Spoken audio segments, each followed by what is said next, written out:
네, 여러분 안녕하십니까? 도시공동체연구소의 송석환입니다.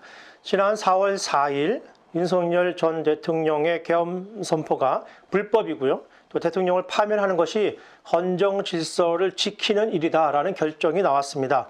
박근혜 전 대통령이 탄핵당한 후 8년 만에 또 벌어진 일이었습니다.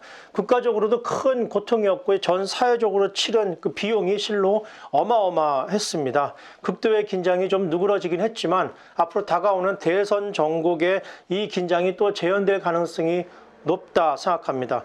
우리는 과연 앞으로 새로운 질서를 맞이할 수 있을까요? 새로운 민주주의를 세울 수 있을까요? 또 한국교회는 이 극우 논란을 과연 벗어나서 제갈길을 갈 수 있을까요?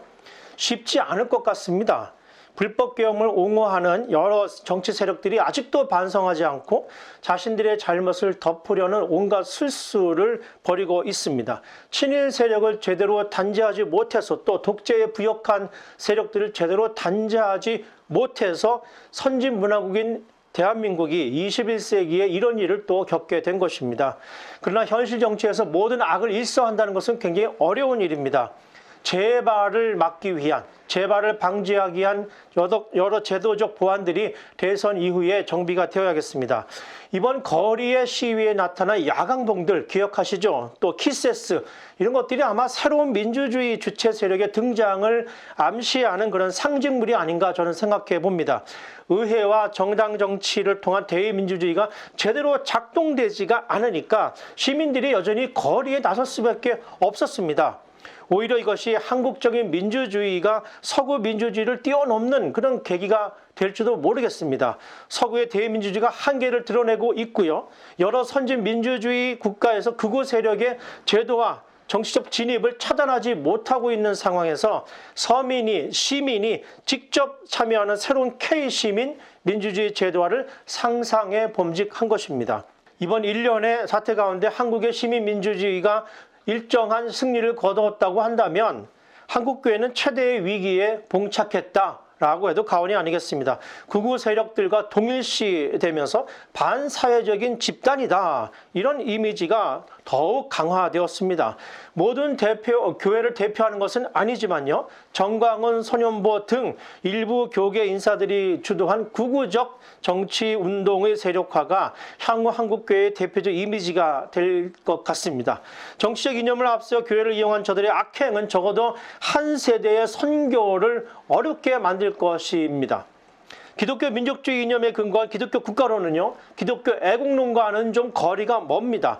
미국의 청교도 신앙에서 유래한 기독교 국가론은 선민 사상에 근거해서 일종의 부족주의 신념인데 백인 기독교인들 외에는 배제하고 폭력을 동원해서라도 억압하려는 정치 행위를 정당화해 온 것이죠. 이것은 정치 이데올로기자 예수가 전파하신 하나님 나라와는 거리가 먼 것입니다.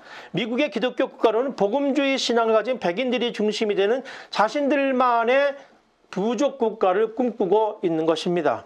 이런 배제의 욕망을 숨기기 위해서 그들은 나라를 사랑하는 척 기독교를 수호해야 한다는 식으로 자신들을 애국자인 것처럼 가장하고 나타납니다.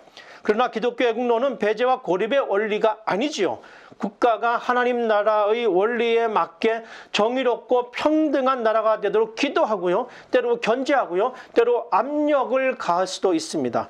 국가 공동체 모든 이들의 공동의 선을 추구하는 민주적 제도가 제대로 정착될 수 있도록 교회가 문화적 자원과 도덕적 토대를 제공하는 역할에 초점을 두는 것이죠. 여러분, 그런데 왜 그토록 신실하고 보수적인 신앙인들이 그렇게 쉽게 극우적이고 이런 배타적인 정치 이념에 휩쓸려 버리는 것일까요? 정치 철학자 한나 아렌트 그는 전체주의의 기원에서 사회적 고립과 불안에 휩싸여 있는 사람들이 자신들의 불만과 욕구를 대변할 이념에 쉽게 설득당한다 이렇게 말하고 있습니다. 소속이 없거나 미래가 불안한 이들이 쉽게 극우적 집단에 참여하게 되는데 그들은 결국 자신들의 정치적 결사와 자유를 상실해버리게 되는 것이죠. 집단주의에 매몰되게 되는 것입니다. 그들은 결국은 정치적인 엘리트 정치주의자들, 그들의 대중영합주의,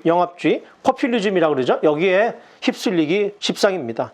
또 내부의 원인을 진단해 본다면요. 오늘 신학의 문제를 말하지 않을 수가 없겠습니다. 특히 한국교회 소위 복음주의 신학은 매우 이원론적이고 개인의 영성만을 강조하고 평소 균형 있는 정치 신학이나 사회윤리 등을 접할 기회를 상당히 차단하고 있는 것이 현실입니다. 교회의 성장과 부흥, 개인의 성공과 출세를 정당화하는 종교적 이데올로기나 반민주적인 정치적 현실에 대해서 정당한 신학적 평가를 내릴 수 있는 능력을 갖추지 못하게 만드는 것입니다. 그래서 평신도의 신학적 수준을 우리는 이제 높여야 하겠습니다.